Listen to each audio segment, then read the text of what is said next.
레위기 7장 28절입니다. 7장 28절에서 38절까지 같이 읽겠습니다. 여호와께서 모세에게 말씀하여 이르시되 이스라엘 자손에게 말하여 이르라. 화목제물을 여호와께 드리려는 자는 그 화목제물 중에서 그의 예물을 여호와께 가져오되 여호와의 집 화제물은 그 사람이 자기 손으로 가져올지니 곧 그 제물의 기름과 가슴을 가져올 것이요 제사장은 그 가슴을 여호와 앞에 흔들어 요제를 삼고 그 기름은 제단 위에서 불사를 것이며 가슴을 아론과 그의 자손에게 돌릴 것이며 또 너희는 그 화목제물의 오른쪽 뒷다리를 제사장에게 주어 거제를 삼을지니 아론의 자손 중에서 화목제물의 피와 기름을 드리는 자는 그 오른쪽 뒷다리를 저기 소득으로 삼을 것입니다. 내가 이스라엘 자손의 화목제물 중에서 그 흔든 가슴과 같은 뒷다리를 가져다가 제사장 아론과 그의 자손에게 주었나니 이는 이스라엘 자손에게서 받을 영원한 소득이니라. 이는 여호와가 가져온 중에서 아론에게 돌릴 것과 그의 아들들에게 돌릴 것이니 그들을 세워 여호와의 제사장의 직분을 향하게 하는 날 곧 그들에게 기름 부은 날에 여호와께서 명령하사 이스라엘 자손 중에서 그들에게 돌리게 하시는 것이라. 대대로 영원히 받을 소득이니라. 이는 번제와 소제와 속죄제와 속건제와 이 음식과 목적의 규례라. 여호와께서 신의 광야에서 이스라엘 자손에게 그 예물을 여호와께 드리라 명령하시는 날에 신의 산에서 이같이 모세에게 명령하셨더라. 아멘. 거룩한 예배자와 영원한 소득. 화목제물의 규례를 주님께서 계속 말씀을 하고 계신데요. 화목제물이 중요한 의미는 하나님 앞에 속죄, 또 속건제를 드리고 용서만 받고 은혜 받은 사람들이, 백성들이 이제 하나님께 감사하는 마음으로, 소원하는 마음으로, 또 자원하는 심령으로 하나님께 드려지는 것이 화목제입니다. 이 화목제물이 온전히 드려질 때 하나님과 이 교제가 원활하게 이루어지는 거예요. 용서받고 그 은혜에 대해서 감사할 때 하나님과 화목되고 인도하심을 받는 삶을 살게 되는 것입니다. 그러니까 우리가 은혜, 속죄가 없이는 살 수가 없는 사람들이거든요. 우리 하나님의 백성들은 예수 믿고 구원받은 이후에도 계속해서 속죄 은혜가 필요한 사람들이죠. 그러니까 이 화목제가 항상 드려져야 되는 거예요. 그러니까 항상 감사하라 라고 하는 이 말씀 속에는 우리가 하나님 앞에 죄사함 받고 은혜 받은 그 은혜를 잊지 말라는 것입니다. 항상 필요해요. 속죄가 있는 곳에 감사가 있는 거예요. 용서받은 이 용서의 경험이 없는 사람은 감사할 수가 없어요. 할 수가 없습니다. 속죄제 다음에 화목제. 이 화목제를 드릴 때 규례에 대해서 자세히 말씀하고 계시죠. 그 제물을 또 어떻게 먹고 나눌 수 있는. 화목제의 특징은 제물을 드리고 그 다음에 함께 나눈다는 거예요. 함께 나누고 친교하는 것이 화목제물의 특징인데요. 화목제물을 먹는 자세한 규례까지도 말씀하셨어요. 오늘 말씀에 보면 화목제물을 드릴 때 예물을 가져오되 그 사람이 자기 손으로 가져올지니라 그랬어요. 화제물을 신이 자기의 손으로 가져오도록 하였어요. 그러니까 이 감사제사잖아요. 이 화목제물은 이것은 자기 스스로 하나님께 자원하는 심정으로 드려지는 것이 이것이 화목제의 특징이라고 볼 수가 있습니다. 누구에 의해서 드려지는 게 아니라 스스로가 하나님께 감사하는 마음으로 드려지는, 자기 손으로 가져다가 제사장에게 주어라 그랬습니다. 감사제사는 강요가 아닙니다. 강요해서도 안 되고요. 그건 별로 의미가 없어요. 그러니까 우리 마음속에 우리가 자원하는 심령으로 하나님께 감사하고자 하는 마음이 계속 흘러넘치고 있는 것을 생각해 보세요. 이게 중요한 거예요. 매일매일 내 마음속에 감사하는 마음으로 화목제물을 드린다. 즉 예배를 드린다라고 했을 때 이 예배가 누구의 강요에 의해서 혹은 나의 필요에 의해서 나의 어떤 목적을 위해서 드려지는 예배냐, 아니면 스스로 내 마음속에서 우러나는 감사로 드려지는 예배냐, 이것이 매우 중요한 겁니다. 그러니까 화목제물은 스스로 드려지는 제사라는 걸 잊지 마세요. 그게 화목제물이고 온전한 예배입니다. 그리고 화목제물은 하나님 앞에 드리되 제사장이 이제 가져다가 드리는데 오늘 보니까 두 가지 형태의 제사로 드리라고 했어요. 하나는 요제요, 하나는 거제입니다. 요제와 거제로 드려라 그러십니다. 그리고 그 중에 일부를 이제 제사장이 돌려받는 거예요. 하나님께 바쳐진 화목제물을 이웃과 함께 나누도록 하셨는데 가장 먼저 나누어 가져야 될 사람들이 제사장이네요. 제사장의 몫으로 삼게 하셨다. 자, 이 요제라고 하는 것은 이 흔들 요자잖아요.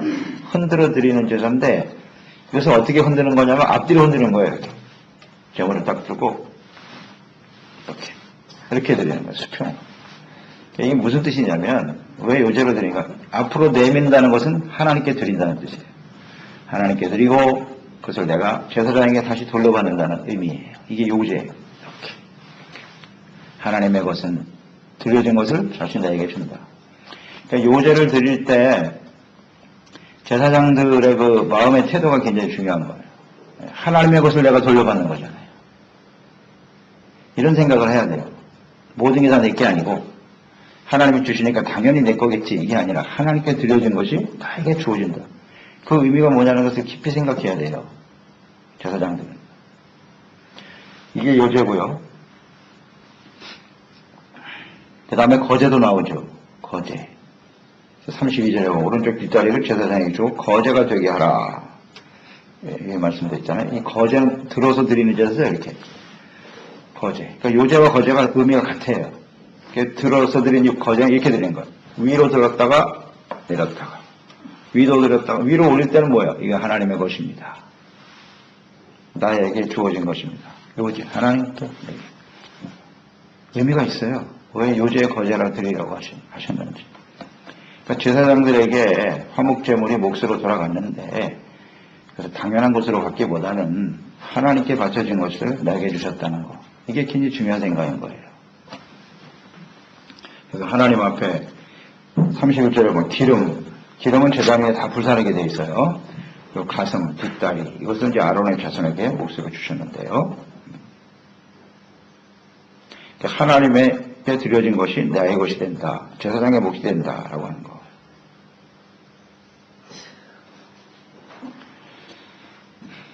내 것이 당연히 나에게 주어진 것이라고 생각해서 안 된단 말이죠. 제사장들은.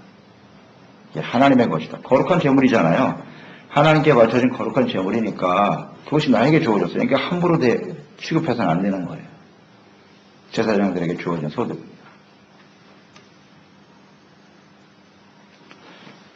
그리고 오늘 이 말씀에 보면 화목제물 제사를 제사장에게 이제 몫이 되게 하셨는데 그 제사장들이 백성들에게서 받을, 이게 중요하죠. 백성들로부터 받게 될 영원한 소득.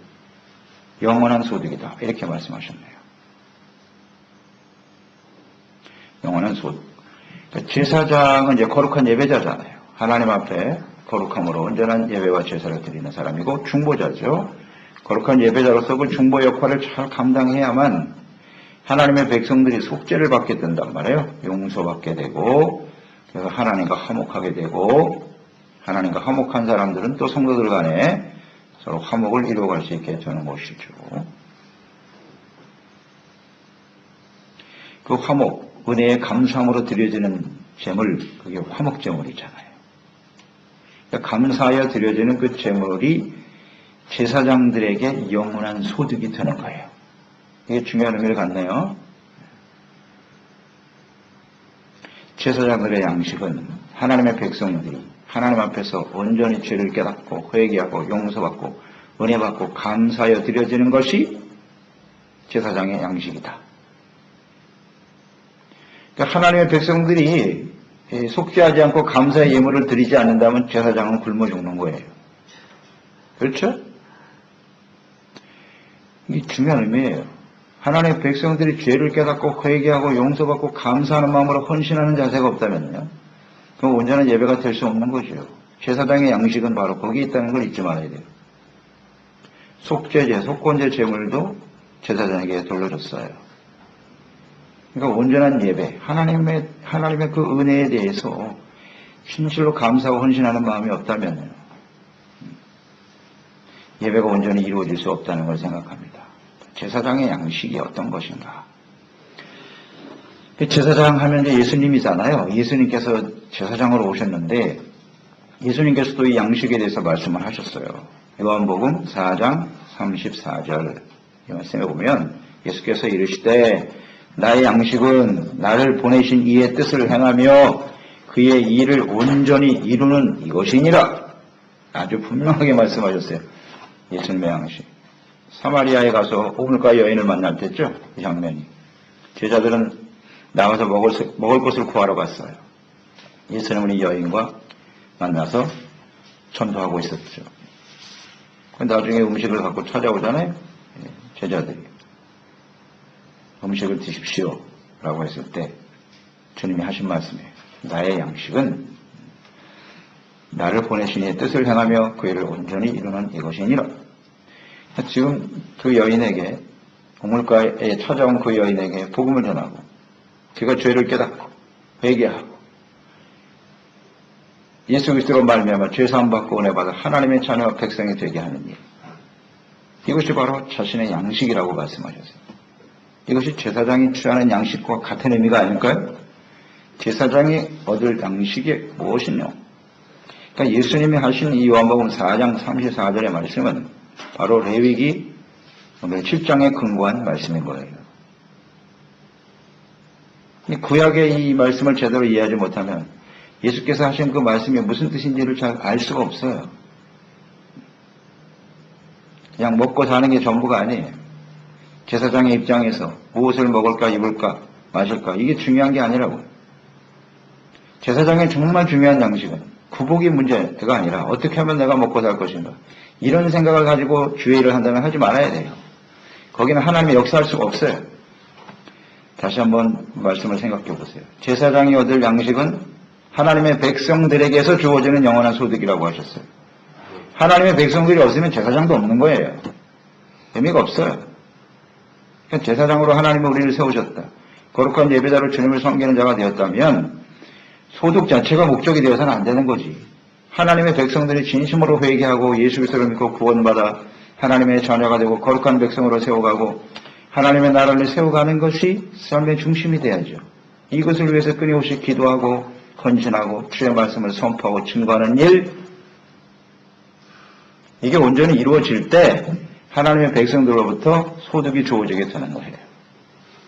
이 관계를 절대 잊지 말아야 돼요. 이것을 그래서 예수님께서는 하나님의 나라와 일을 먼저 구하라. 그러면 이 모든 것을 내게 더해 주시겠다고 말씀하신 것이거든요. 우리 삶에 필요한 양식 어떻게 채워질 것인가. 우리가 거룩한 예배자로 중보자로 헌신하는 그런 진실한 삶을 하나님께 보여드릴 때 하나님은 우리에게 영원한 소득이 되게 만들어 주십니다. 소득이 되게 하시는 거예요. 그러니까 하나님의 말씀을 전파하는 주의 종의 입장에서는 우리 지체들이 어떻게 하면 하나님 앞에 말씀 앞에 자신의 죄를 깨닫고 회개하고 용서받고 은혜받고 감사의 주님을 섬기게 할 것인가. 여기에 초점을 맞춰야 되는 거예요. 어떻게 하면 성도들이 그 주머니를 잘 털어서 말해 헌금하게 만들까. 그저 사람들의 비유나 맞추고 이건 제사장이 할 일이 아니에요. 그건 아주 인간적인 생각이 그렇게 해서 교회가 바르게 세워질 수는 없어요. 회개하게 만들어야 돼요. 하나님의 말씀을 듣고 죄를 깨닫고 회개하고 나 같은 죄인을 또 용서해 주셨구나. 그 은혜의 감사함으로 마음을 헌신하게 만드는 거죠. 그게 영원한 소득이 되는 겁니다. 정말 그렇게 되고 있나요? 저도 이 말씀을 생각하면서 다시 한번 깨닫게 돼요. 거룩한 예배자로서 죄종으로서 해야 될 일이 무엇인가? 어떤 것이 진정 영원한 소득이 될 수 있을 것인가? 이런 걸 생각하는 거예요. 이게 하나님의 뜻이잖아요. 하나님의 뜻이. 자, 우리는 이제 예수 안에서 구원받은 저희들이 타방 같은 제사장이라고 하셨거든요. 우리가 이제 제사장으로서 살아가야 돼요. 우리가 없으면 이 세상 사람들은 구원받을 수가 없어요. 교회와 예수 믿는 사람들만이 유일한 통로예요. 우리를 통해서만 저들은 하나님을 알 수가 있어요. 죄사함 받고 은혜 받을 수 있단 말이지. 그러면 우리가 어떻게 해야 하느냐. 세상에서 그냥 무엇을 먹을까 마실까 이게 삶의 목적이 되는, 이건 이방인이라고 그랬잖아요. 이건 하나님이 없는 사람들이 그렇게 하는 거지. 하나님을 아는 사람은 어떻게 하면 우리가 거룩한 예배자로서 주를 바르게 섬길 것인가? 여기에 우리가 헌신하고 최선을 다하면 하나님께서 필요한 모든 것을 채워주시겠지요. 예, 그런 거예요. 이게 하나님의 질서예요. 하나님의 뜻이라고. 이게 성취되지 온전히 이루어지지 않으면 우리는 영원한 소득을 얻을 수 없겠죠. 그러니까 영원하다는 말이 우리에게 큰 위로와 소망이 되지요. 사실 우리는 하루하루 걱정이 되잖아요. 한 달 후에, 1년 후에 어떻게 될 것인가. 걱정할 거 없어요. 오늘 하나님 앞에 우리가 거룩한 제사장으로서 주를 바르게 섬기며 헌신하는 일에 최선을 다한다면 하나님은 반드시 우리에게 영원한 소득이 되게 만들어 주실 것입니다. 또 백성들의 입장에서도 한번 생각해 보자고요. 제사장의 입장에서 우리가 영원한 소득이 된다는 의미고, 또 우리는 하나님 앞에 은혜 받은 성도잖아요. 그 항상 자신의 죄를 깨닫고 회개하고 용서받고 은혜에 감사하는 마음이 계속돼야 되겠죠. 감사의 생활이 계속돼야 돼요. 감사 생활을 실천해야 돼요. 근데 내가 1년 내내 생각해봐도 나는 감사 예물을 드려본 적이 별로 기억이 없어? 이게 심각한 문제예요. 하나님께 감사 예물을 드려야 되는 거 아닌가? 당연히. 이건 무슨 누가 이렇게 강요해서 하는 게 아니고 헌금을 하시오. 주보에다가 사람 이름을 쭉 기록해놓고 예물 드렸다고. 그래서 어쩔 수 없이 드리나? 말이 안 되는 소리예요. 하나님 앞에 매일매일 사는 게 감사고, 할렐루야.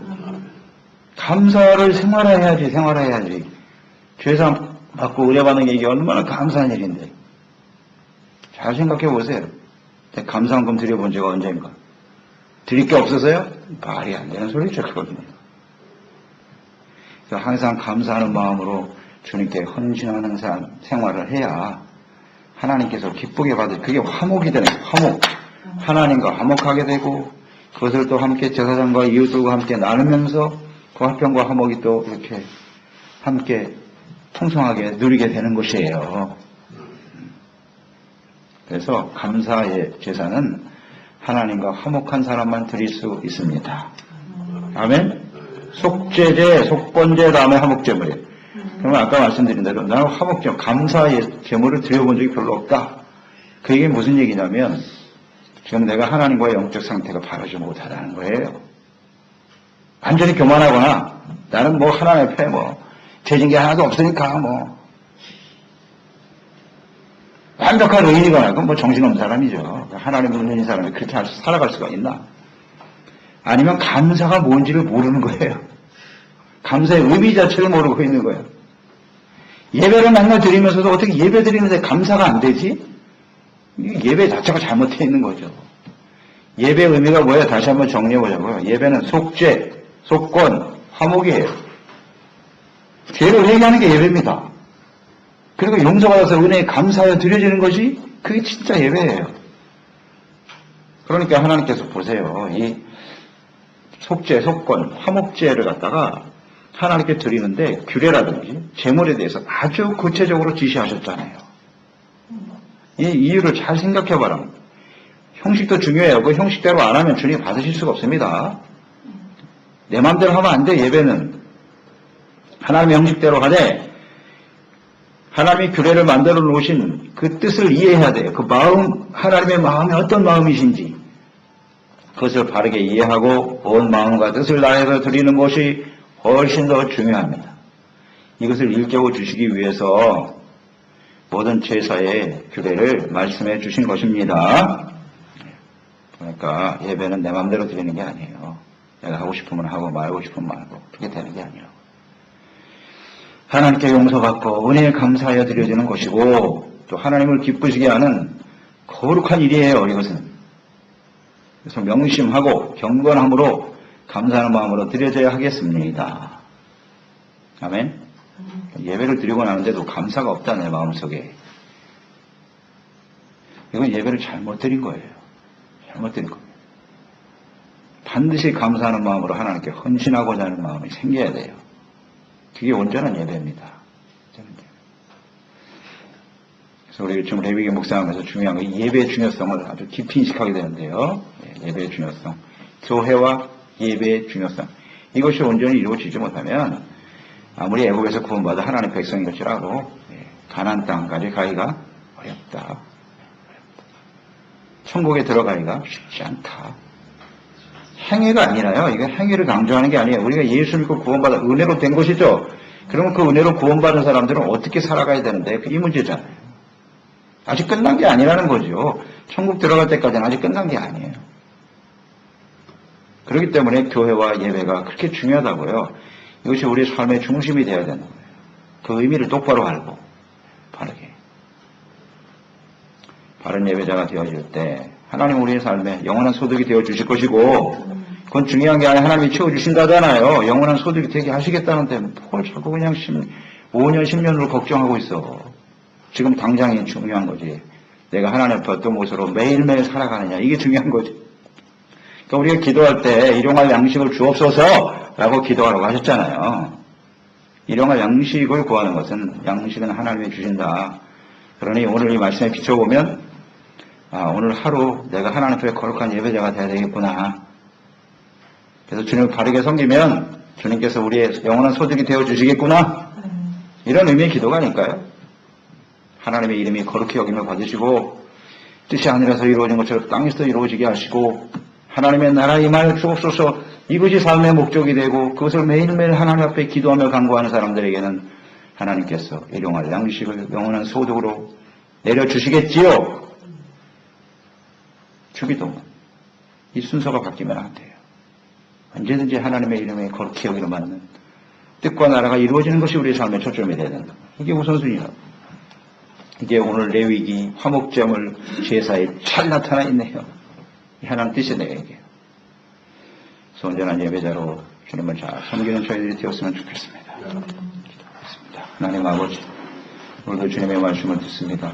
화목제물의 규례에 대해서 우리가 말씀을 묵상하는데요. 그 말씀에 나타난 하나님의 뜻을 잘 생각해 봅니다.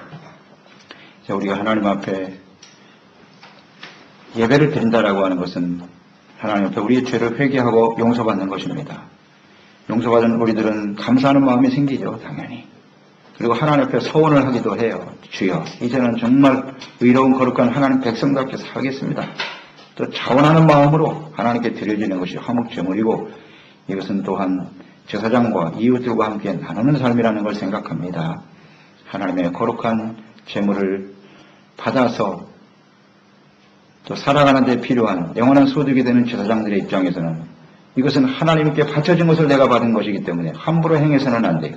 절대 욕심을 내서도 안 되고 하나님을 예배하는 제사장들은 오직 하나님의 뜻을 이루고 거룩한 예배자로 바르게 중보 역할을 다하는 데 집중해야 된다라는 걸 생각하고요. 우리가 하나님 앞에 예배드리고 하나님 은혜 받은 사람이라면 날마다 감사의 제물을 하나님께 드려지는 것이 마땅할 것입니다.